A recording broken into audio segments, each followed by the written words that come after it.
On va venir parler ici d'usage, on va venir parler beaucoup de productivité parce que c'est un smartphone qui est dédié à la productivité et notamment grâce à ce que vous avez dans cet étui-là, c'est-à-dire un S Pen Fold Edition. Le Samsung Galaxy Fold n'est pas seulement un smartphone qui se plie, si c'est un smartphone qui se plie, mais c'est pas seulement un smartphone qui se plie, c'est une ouverture sur le monde vers la productivité, c'est peut-être la fin de la gamme Note de Samsung, allez savoir. En tout cas, ce qui est sûr, c'est que ce smartphone-là, il ne laisse pas indifférent. C'est peut-être l'avenir du smartphone, en tout cas, Samsung semble le laisser entreapercevoir. Le tarif aujourd'hui reste quand même relativement élevé, 1799 € sur la version 256 Go de stockage et 1899 € sur la version 512 Go de stockage. Néanmoins, à ce tarif-là, vous avez un truc qui est très atypique, qui est vraiment intéressant et notamment pour la productivité, mais ça on va le regarder, mais vous allez voir, il n'y a pas que ça comme usage et ce smartphone, au-delà de la productivité, il a fait de belles promesses. Il est donc temps aujourd'hui de vous donner mon retour. Ça fait plusieurs jours que je l'utilise. Carte SIM à l'intérieur et vous allez voir que cette bête-là, elle est extrêmement intéressante.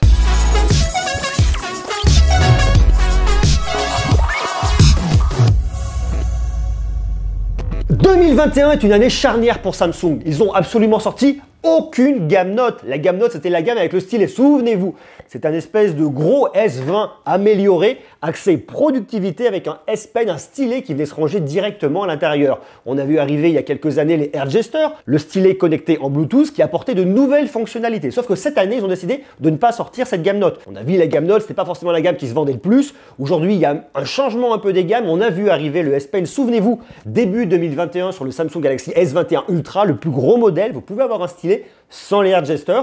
Et ici, on voit arriver sur un nouveau Samsung Galaxy Z Fold 3. Z Fold 3, j'oublie des fois le Z, j'oublie des fois le Galaxy. C'est le nom exact, Samsung Galaxy Z Fold 3. Eh bien, on voit arriver un S Pen. En réalité, on va arriver deux S Pen. Ça, c'est le S Pen Fold Edition. Il est à 49 €. Mais vous avez également le S Pen Pro, 99 € qui se connectera en Bluetooth, que vous allez pouvoir venir utiliser sur différents appareils, des tablettes, votre Z Fold 3 et notamment le Samsung Galaxy S21 Ultra. Mais celui-là, le Fold Edition, il est là pour le Fold, que pour le Fold et il apporte pas mal d'usages. On va venir voir deux types d'usages principaux. Le premier, ça va être sans le S Pen. Sans le S Pen parce que oui, effectivement, eh bien ce Samsung Galaxy Z Fold 3, même s'il est très atypique, reste un smartphone. La taille des écrans ne change pas par rapport à ce qu'on avait sur le Galaxy Z Fold 2. Intérieur, extérieur, c'est la même chose. Par contre, on se retrouve sur du Dynamic AMOLED 2X qui est un vrai gain et un vrai gap. Et le gap principal qu'on va venir retrouver ici, c'est d'avoir un taux de rafraîchissement de 120 Hz à l'extérieur, mais également à l'intérieur. Alors ce taux de rafraîchissement de 120 Hz, il va vraiment venir apporter lorsque vous allez venir scroller, principalement, ça apportera de la fluidité, ça va être bien meilleur pour votre œil et ça viendra vraiment augmenter l'expérience et notamment également pour des parties de gaming. Donc si vous êtes joueur, ça va venir mettre le level un peu plus haut. Pour regarder des films, pour autant vous n'en avez pas besoin, vous restez en 60 Hz, ça ira très très bien. Vous avez un système adaptatif, un système intelligent à l'intérieur qui va faire le switch automatiquement. Alors on pourrait se dire, est-ce que ce 120 Hz va venir consommer davantage? Fatalement oui. Mais pour autant, j'ai pas senti réellement de différence par rapport au Z Fold 2. Je reste sur une autonomie de 1 jour et demi. Ça me convient en tout cas par rapport à ce que j'attends d'un smartphone comme celui-là. J'utilise comme j'utiliserais n'importe quel smartphone, des réseaux sociaux, du divertissement, des emails, des SMS, des appels, du WhatsApp. Bref, un usage complet et cohérent. L'usage écran extérieur, écran intérieur, je vais pas vous le reprendre, on l'a déjà vu avec le Galaxy Z Fold 2. Par contre, pour tout ce qui va être visionnage, film, série, c'est un vrai confort. On n'est plus réellement dans la productivité, on est plus dans le divertissement, mais malgré tout, c'est un usage fort de ce smartphone mis en avant par Samsung. Alors, il y a une nouveauté cette année et qui est vraiment intéressante, c'est la caméra intégrée sous l'écran. Et la caméra intégrée sous l'écran, je l'attendais depuis un petit moment chez Samsung. Elle est planquée juste là, ici. Alors autant on la verra sur un fond blanc, c'est vrai qu'elle ressortira davantage, autant lorsque vous allez regarder un film, une série, eh bien ça se fait oublier. Alors je vais revenir un petit peu sur ce que je vous ai dit lors de la présentation. Je restais un peu sur ma fin en me disant, c'est bien, cette caméra sous l'écran, j'attendais depuis le début chez Samsung, j'avais déjà vu ailleurs, et elle a mis un petit peu de temps à arriver. Elle est arrivée, elle est enfin là, donc elle va probablement se finir se démocratiser en 2022, on le retrouvera probablement dans la gamme S, pourquoi pas au niveau du S22. Ça, on le verra l'année prochaine, donc abonnez-vous dès maintenant pour être tenu informé. Lorsque vous regardez des films, des séries, la caméra se fait totalement oublier par rapport à ce qu'on avait l'année dernière avec un petit poinçon. Donc il y a un vrai bénéfice et c'est super intéressant. Pour autant, c'est vrai qu'on le voit encore un petit peu. C'est pas parfait, mais c'est quand même vachement bien, c'est vachement mieux par rapport à ce qu'on avait avant. Donc bravo Samsung, merci pour l'évolution et j'espère que peut-être l'année prochaine, la technologie évoluant, la caméra sera totalement invisible ou en tout cas, on ne verra pas le petit rond avec les quelques petits pixels qui viennent par-dessus. Le petit bémol qu'on va avoir, c'est comme on est sur un format qui n'est pas un format 16/9, et bien lorsque vous allez venir regarder des films, des séries, vous allez avoir des grandes bandes en haut et en bas. Lorsque vous venez zoomer dans l'image pour remplir toute la partie de votre écran, eh bien on perd du contenu, on en perd un petit peu trop. Alors moi je regarde des films là-dessus, mais je les regarde vraiment en 16/9. Je ne cherche pas à zoomer. Vu la taille de l'écran que vous avez là, je vous assure que ça pose absolument aucun problème et le confort est là, le confort de visionnage reste malgré tout ici. Après, il y a un autre truc qui est super intéressant qu'on va retrouver non pas sur Netflix mais sur YouTube, c'est ce qu'on appellera le Flex Mode. Alors ce Flex Mode, il est intéressant, c'est que vous prenez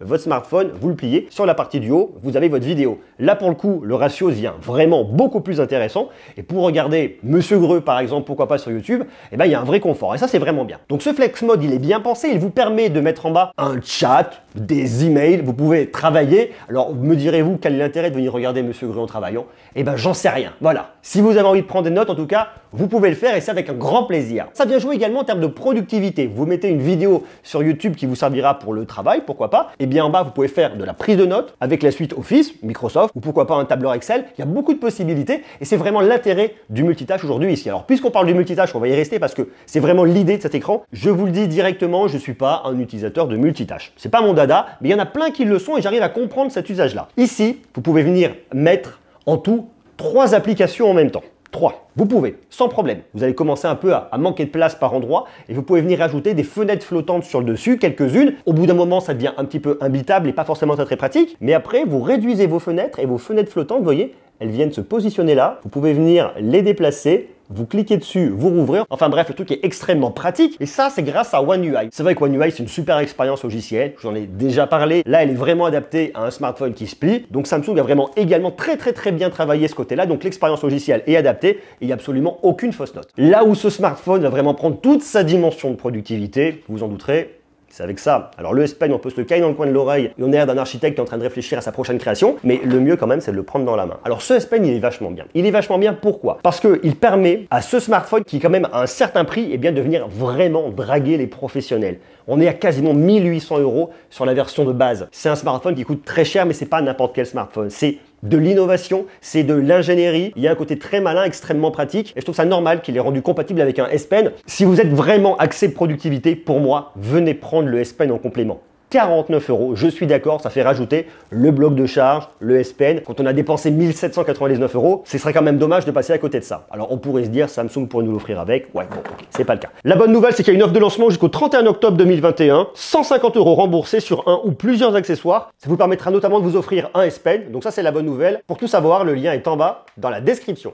Alors ce petit S Pen, vous pouvez venir le ranger dans un étui qui est aussi très cool. Regardez, hop là, je le prends, je le glisse, c'est pratique. Alors le truc que je vais un peu venir regretter ici, et que j'aimais beaucoup avec la gamme Note, eh bien c'est que le S Pen, vous veniez le mettre directement dans votre smartphone. Ici, vous en douterez, vous pouvez essayer de le mettre, il va rentrer nulle part. Ici, on ne peut pas venir utiliser son S Pen avec son écran extérieur, uniquement avec son écran intérieur. Alors je dis uniquement, mais c'est déjà bien et c'est déjà beaucoup. On peut venir faire tout ce que vous faisiez avec un Samsung Galaxy Note, vous pouvez venir le faire ici avec votre S Pen. À la différence, c'est qu'ici, vous n'aurez pas de Air Gesture parce que vous n'avez pas de Bluetooth entre votre smartphone et votre S Pen. Donc on ne va pas imaginer faire des dessins en l'air pour qu'il se passe des choses, pour déclencher une photo. Non, c'est pas possible. Le seul truc que vous avez ici, eh bien, c'est un petit bouton au centre qui vous servira pour venir gommer si vous dessinez. Mais si vous aimez prendre des notes, si vous aimez griffonner, si vous voulez sélectionner du texte très facilement, et c'est pour moi un des usages super intéressants, vous trouvez du texte, vous le sélectionnez, vous pouvez l'extraire pour le copier et le coller là où vous voulez. Par exemple, moi, lors d'une publication sur Instagram, si par exemple je publiais une photo d'une vidéo que j'ai fait pour en faire la promo sur mon compte Instagram, eh bien je peux sélectionner la description dans mon compte YouTube, je peux le copier, je peux le coller dans Instagram. Bon, après je le réadapte bien évidemment. Ça m'évite d'avoir à tout retaper, ça m'évite de le faire avec le doigt ou des fois c'est pas forcément extrêmement évident. Là c'est très fin, c'est pratique. De la même manière, vous pouvez venir faire de la traduction très rapidement. Vous pouvez griffonner, côté un peu divertissement, vous pouvez venir dessiner avec. Bref, ce Samsung Galaxy Z Fold 3, c'est un grand Note, c'est un très grand Note. Vous bénéficiez d'un écran qui est énorme pour venir noter, annoter, faire tout ce que vous faisiez avec un Note et le faire en beaucoup plus grand et en beaucoup plus confortable. Donc c'est vraiment tout l'intérêt. On avait un smartphone dédié à la productivité, c'est la gamme Galaxy Note chez Samsung. Aujourd'hui, on l'a pas, peut-être plus tard. J'en suis pas persuadé, mais en tout cas peut-être plus tard. Et tout est transposé ici dans ce Samsung Galaxy Z Fold 3. Alors attention, le S Pen, on le retrouve qu'avec le Samsung Galaxy Z Fold 3, pas avec un Samsung Galaxy Z Fold 2. Donc si vous avez un Samsung Galaxy Z Fold 2, c'est pas possible. Ça peut être frustrant, c'est vrai, mais c'est pas possible. Et il y a une application qui est assez sympa également, c'est l'application Pen Up.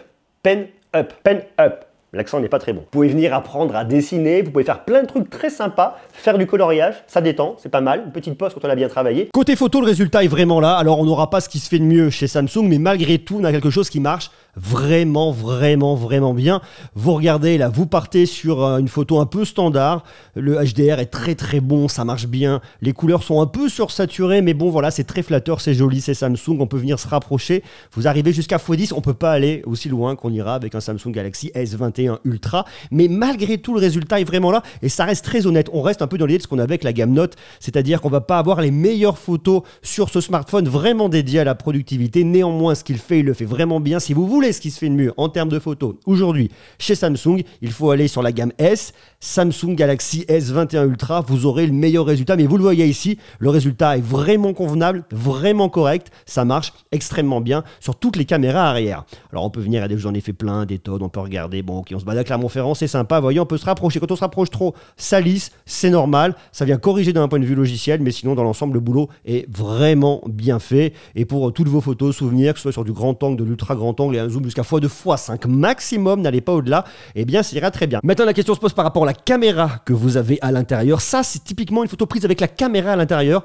Qu'est-ce qu'on voit? Ça vient lisser, ça vient essayer de récupérer d'un point de vue algorithmique, d'un point de vue logiciel, chercher à compenser les faiblesses. On est que sur une caméra de 4 mégapixels qui est là pour venir capter plus de luminosité. Ben ouais, aujourd'hui la recette n'est pas complètement fabuleuse et on prend sensiblement le même cliché avec la caméra de selfie qui est à l'extérieur. Tout de suite c'est beaucoup mieux, on aura plus de détails, les couleurs sont plus justes. Autre exemple, cette photo qui est prise une fois de plus avec la caméra à l'intérieur, il y a un côté un peu terne sur les peaux, un côté un peu cireux, un peu lissé, c'est vraiment pas extraordinaire. Et là vous avez la version avec la caméra de selfie un peu standard, ça ira très bien. Après ce qui est bien avec ce smartphone là, c'est que vous pouvez utiliser n'importe quel objectif pour faire une photo en selfie. Il vous suffit d'ouvrir votre smartphone, vous avez un smartphone qui est extrêmement polyvalent pour toutes les caméras arrière, grand angle, ultra grand angle, zoom mais pas trop, on a ce qu'il faut. On peut les utiliser également pour la caméra de selfie, donc c'est un excellent photophone même s'il ne va pas aussi loin que la gamme Samsung Galaxy S de 2021. Vous le voyez, on est sur un produit qui est plus à destinée professionnelle. De par le prix, ça arrive à se voir. Professionnel et grand public, tous ceux qui aiment la techno, qui veulent et qui peuvent se le permettre, quasiment 1800 €, ça fait quand même un petit budget, eh bien vous avez un produit qui est très cool. Et ce qui est très rassurant, et ce qu'a fait Samsung, et je trouve vraiment bien, c'est qu'ils ont réussi à le faire certifier IPX8, résistant à l'eau, à l'eau douce, bien évidemment. Alors tout ce qui va être poussière et compagnie, on n'y est pas encore. On n'est pas sur des certifications IP68, mais c'est déjà un vrai pas qui a été fait en avant. En plus, vous avez toute une structure qui est en aluminium. C'est l'Armor aluminium. Vous avez un verre Corning Gorilla Glass Victus qui vient davantage le protéger. Alors ça reste pas magique, hein, bien évidemment. Mieux vaut mettre une coque de protection pour éviter les déconvenus. Mais c'est vrai que ce smartphone, il vient gagner en robustesse. Et une fois de plus, vu le prix, ça me paraît que la moindre des choses. Pour ma part, j'ai vu absolument aucun ralentissement. C'est un smartphone qui marche du feu de Dieu. Snapdragon 888.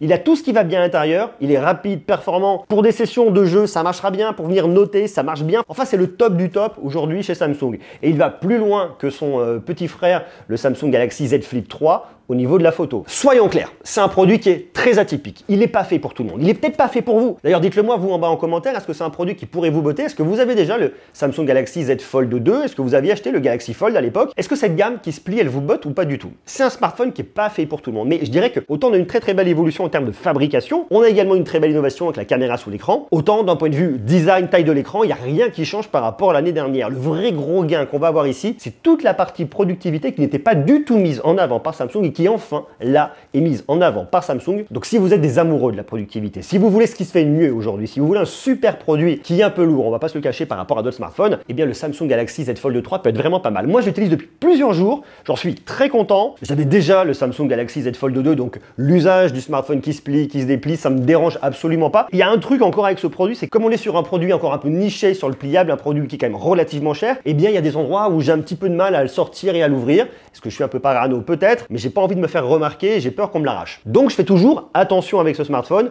Néanmoins, vous le prenez à la main, vous passez un coup de fil comme ça, il reste très discret. Pour les appels, c'est pareil, la qualité est là. Je le fais communiquer avec ma Galaxy Watch 4 classique que j'ai ici et dont on parle d'ici quelques jours. J'utilise également avec des buds, ça marche très bien, la connexion est super bonne. Bref, vous avez tout ce qu'il faut, le meilleur de Samsung à l'intérieur. Voilà tout ce que j'avais à vous raconter aujourd'hui sur ce retour d'expérience. Produit hyper complet, extrêmement complet, on en a plus que ce qu'on va faire. Le software est super bon, le hardware est vraiment super bon. L'ajout du S Pen, c'est vraiment bien. Après, pour autant, si j'avais pas eu à le tester, je sais pas si j'aurais pris le S Pen parce que je suis pas forcément dans la productivité de cette manière-là. Il est endurant, il est cool, il est bien et je peux me la péter avec. Voilà. Et je l'aime beaucoup. À vous de me dire, vous, ce que vous en pensez en bas. Juste en bas, dans les commentaires, qu'est-ce que vous pensez de ce smartphone? Est-ce que vous aimez le pliable ou pas? Et est-ce que vous pensez que le pliable, c'est l'avenir du smartphone? Ou alors absolument pas? Vous me le marquez en bas, en commentaire. Nous, on se retrouve très vite pour de nouvelles aventures. Des bisous de l'amour. Prenez soin de vous. Ciao!